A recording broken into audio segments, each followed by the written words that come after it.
eu sou o Ricardo Costa, eu tenho 40 anos e eu vou contar para vocês os últimos anos da minha vida, os últimos 3, que senão vocês não iam aguentar também.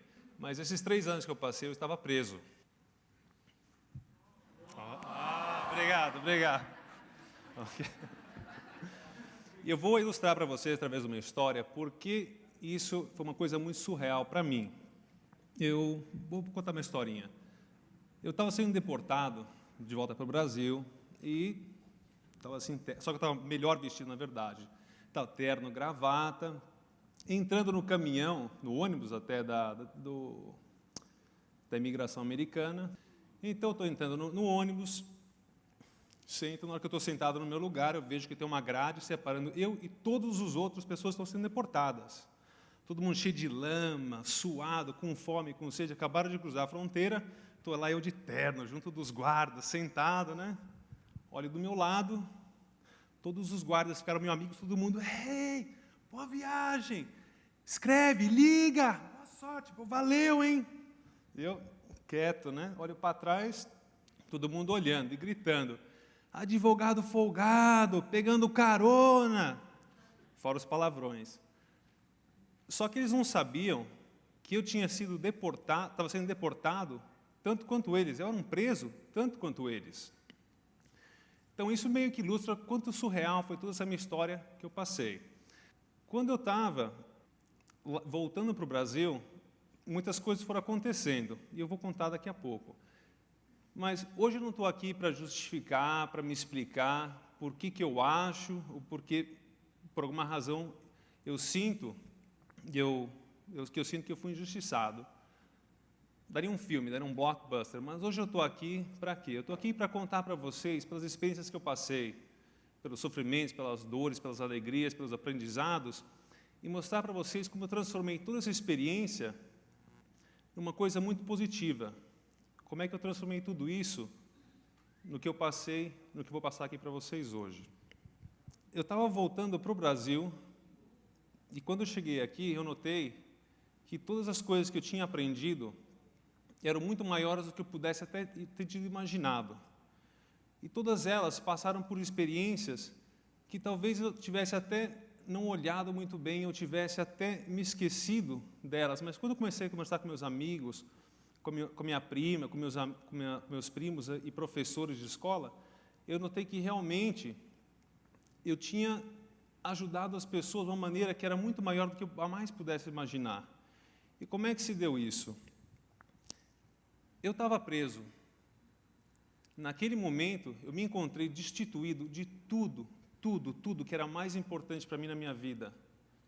Eu estava num lugar completamente diferente de tudo que até então na minha vida eu conhecia. Então, o que eu podia fazer? Eu optei por aprender. Eu vou olhar o que está ao meu redor, eu vou aprender o que está acontecendo comigo e com todo mundo. Então, durante esse tempo que eu passei lá, eu comecei a notar que as pessoas que estavam ao meu redor, elas não tinham mais uma garra, eles tinham perdido família, tinham sido destituídos de tudo também. Eles tinham seus sonhos quebrados, suas alegrias foram roubadas deles, seus medos, tudo. Eles não sabiam mais o que eles eram, quem eles eram. Enfim, eles tinham desistido da vida.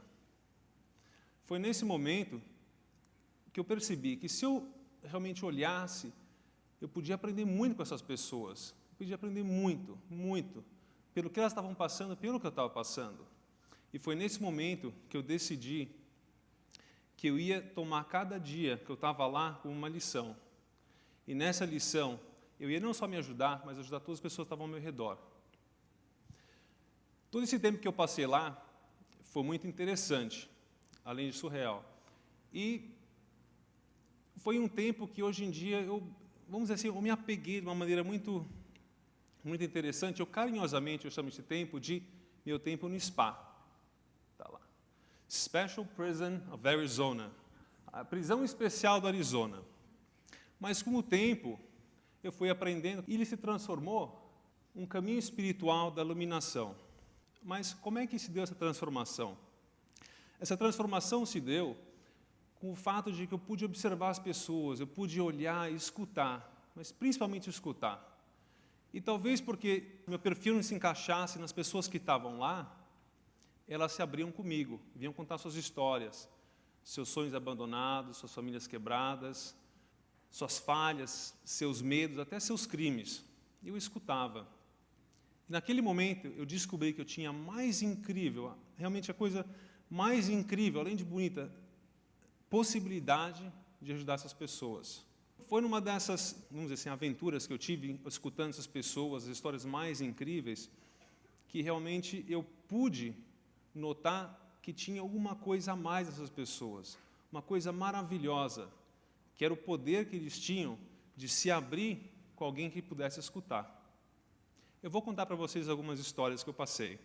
Eu estava no dormitório, e nesse dormitório era um lugar pequeno, menor que até que essa sala, e eram mais ou menos 45 de nós. E um senhor mais velho chegou da corte, eu vou me matar, eu vou me suicidar, não tem mais por que viver, eu não vou para a prisão, eu vou me matar, eu vou me suicidar. Esse foi o mantra dele. E eu conhecia esse senhor, então eu falei, poxa, eu vou ver o que ele está passando, será que quem sabe ele consegue se abrir comigo? Eu consigo, de alguma maneira, por menor que seja, ajudar essa pessoa. Então eu sentei, comecei a conversar com ele, e ele me disse que ele realmente ia terminar a sua vida, ele não queria mais nada, e eu comecei a escutar. E ele falou, pô, eu peguei 50 anos de prisão, e lá não tem esse desconto de não sei quanto você não fica para... Não, você chega 50 anos de prisão, são 50 anos de prisão. Então ele falou, 50 anos de prisão, eu tenho 53 anos de idade, eu vou morrer na cadeia, eu nunca mais vou sair de lá. Poxa, eu falei, realmente é uma situação que eu não entendo, porque eu nunca passei por isso. Então comecei a perguntar para ele quais seriam os sonhos que ele tinha, que quando ele estava fora, ele não ia poder mais poder alcançar esses sonhos. Quais eram as coisas que realmente sentia falta de não poder ter liberdade? Aí ele se abriu comigo e disse, olha, realmente, o sonho da minha vida, por mais simples que possa ser para vocês ou para mim, para ele era o sonho dele, o que guiava essa pessoa. Eu quero ser mecânico de caminhão e trator. Tudo bem, vamos, mecânico, pô, legal. Eu conheço um monte de gente que já tinha passado pela prisão, ido e voltado, e eles comentaram para mim que tinha um curso na prisão de mecânico. Eu falei, pô, perfeito. Falei, olha, se eu mostrar para você que tem uma maneira que a gente pode te conseguir isso, você está interessado? Eu falei, pô, mas lógico, como é que eu faço isso? Eu falei, ó, vamos pegar um papel, vamos escrever e fazer um plano de ação, um plano de vida para você. Eu sei que você vai estar na cadeia, tudo bem, mas vamos fazer o seguinte, vamos escrever o que você quer fazer e como a gente tem que fazer para você chegar lá. Então, fizemos um currículo para ele. O que ele fez na escola, o que ele fez no colegial, trabalho, bico, todas as coisas que ele tinha. Porque quando ele chegasse na prisão, ele podia apresentar isso daí para a pessoa encarregada de estudos e ensinos, e dessa forma, ele poder já se adiantar. Mas essa não é a coisa mais incrível. A coisa mais incrível é que no momento que ele descobriu que tinha possibilidade de realizar o sonho dele na prisão, o fato de ele passar 50 anos na prisão, certamente vai morrer na prisão, não tem jeito dele sair, completamente ficou, não para o segundo plano, mas se dissolveu. O que foi importante para ele? Foi que ele ia realizar o sonho dele. Ele se viu uma pessoa feliz, porque o sonho da vida dele, que ele nunca conseguiu, mesmo em liberdade, alcançar, ele ia alcançar na prisão. Então, a prisão, de certa forma, estava libertando essa pessoa. E como é que você faz isso? Como é que eu consegui ajudar essa pessoa dessa pequena maneira? Foi escutando, escutando, escutando. E foi dessa maneira que eu consegui realmente recobrar essa pequena faísca para poder reacender a vida nessa pessoa, em outras pessoas também. Mas é essa faísca que acende e dá vida, que todos nós, se a gente escutar, a gente pode recobrar isso nas outras pessoas. E teve uma história também que foi muito interessante para mim, eu não estava lá, fizeram um concerto beneficente para mim, para levantar fundos para minha fiança, que foi a mais alta da história da humanidade. Obrigado, 75 milhões de dólares em dinheiro, não é para qualquer um, não. E quando eu estava lá, na cadeia, dias depois do concerto, uma amiga minha veio comentar para mim, que uma senhora chegou para ela e disse, vim para o concerto. Ela, o prazer. E por uma razão ela perguntou, você conhece o Costa da onde? Ela falou, não conheço. Uma amiga falou, mas então por que você está aqui, né? Aí a mulher começou a chorar. E daí ela começou a contar a história dela. que o filho dela, desde criança, entrava e saía da cadeia juvenil, que chama Adobe. E quando ele ficou com 18 anos, ele entrava e saía da prisão de adulto. Até quando ele me conheceu, ele se interessou pelo curso que eu estava fazendo, que era esse plano de ação. Nesse plano de ação, quando ele saiu da cadeia, entrou na sociedade, o que ele fez? Ele botou em prática. Então, ele voltou a estudar, ele voltou a trabalhar, trabalho muito bom, voltou com a namorada dele que estava grávida, eles estavam casados para ter um filho, e voltou para ir à igreja com a família, que a família é muito religiosa. Então, a mãe estava dizendo que esse plano de ação devolveu para ela o filho que ela nunca tinha tido até então. Então, uma coisa muito bonita é você saber que você pode colocar essa faísca de novo. Como está na cadeia, tem histórias muito loucas, e essa, agora que eu vou para contar, realmente encaixa nessa área.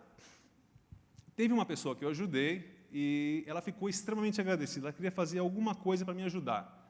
Só que ele sabia que eu não recebia nada de ninguém, não pegava chocolate, não pegava isso, não pegava comida, então eu falei, não, obrigado. Ele falou, não, eu preciso fazer uma coisa para você. E como ele conhecia muito bem minha história, e ele sabia que eu tinha sido injustamente colocado lá, ele queria fazer uma coisa por mim, falou, olha, seria uma honra para mim se você deixasse eu matar a pessoa que injustamente colocou você na cadeia. Situação meio desconfortável, né? Porque você fica, olha, realmente resolveria meu problema. Mas, sabe, você fala, olha, puxa, já que a gente está nesse assunto, vamos conversar sobre não matar pessoas, a qualidade, porque, afinal de contas, resolve o problema imediato, inclusive da outra pessoa, mas o problema geral não resolve, porque karma e tudo mais, né? Muito obrigado, né? Mas saber. E a próxima história é uma história que realmente me toca muito, e se eu chorar, olha, vai acontecer. Quando eu estava sendo deportado, nossa, eu estava numa alegria total. Eu fiquei muito amigo dos guardas, esse guarda foi me levar para fazer a ficha, para fazer as impressões digitais. E no que eu estou no processo de ir lá, ele está do meu lado, eu vi que ele estava cabisbaixo, um cara grande, assim, fortão, né? E o cara do meu lado e nada. Ele, opa, voltou não sei o quê, nada. Então, uma hora ele para, e quando o guarda para, você para. Se você andar, você vai tomar um tiro de taser, que não é legal. Eu não queria passar 3 anos sem, e no meu último de levar um, né? Então, parei e fiquei quieto. Nessa que eu parei, ele olhou para mim, eu deixei d'água, né? Estranho, né? Ele chega, faz uma coisa que ele não pode fazer, ele é proibido. Ele foi, colocou o braço dele, me puxou assim bem forte, Ele olha para mim, agora lágrima correndo, mais desconfortável ainda, esse lugar, Costa, nunca vai ser o mesmo sem você. Aí você, poxa, o que você fala, né? Puxa, obrigado, vou tomar isso como elogio, né? Não, realmente, me apertou um pouquinho mais forte, falou, não, realmente é um elogio, sabe? Então, foram coisas assim que eu passei, que eu realmente notei que dava para ajudar. Você tem que ajudar. Você tem a possibilidade de ajuda, é fácil. É uma palavra que entra no teu ouvido, quem sabe uma que sai da sua boca. E outra coisa foi realmente notar que eu estava fazendo uma diferença sem querer fazer a diferença. Eu não estava puxando para fazer a diferença. Eu não estava tentando forçar uma diferença. Eu só estava ajudando as pessoas que estavam ao meu lado. Então, a gente se unia bastante e eu sentia que dessa pouca coisa que eu podia fazer, fazia muito para eles. E talvez uma coisa até egoísta, porque eu me sentia muito bem fazendo isso. E o que eu posso concluir para vocês de tudo que eu falei? Isso eu quero lembrar, que na vida você vai conhecer muitas pessoas, e essas pessoas são melhores que você, em outras áreas. Escuta, aprenda, é importante isso. E também que, independente de onde você está, você não muda. Eu notei que eu podia ser quem eu sempre fui, independente do lugar que eu estava. E que meu aprendizado, ele era a coisa mais bonita que eu podia ter naquele lugar, porque eu fui destituído de tudo da minha vida, destituído de tudo. Mas para mim aprender era o que me alimentava. E uma coisa que eu queria dizer para vocês, que eu agradeço muito estar aqui, pelo carinho de vocês também, por me escutarem aqui hoje, estarem aqui comigo. A palestra que eu montei para vocês, ela, na verdade, também foi montada por uma outra razão. Ela foi principalmente montada para que um dia meus filhos possam ver e mais uma vez ouvirem o quanto eu os amo e quanto eu penso neles a todo momento. Muito obrigado.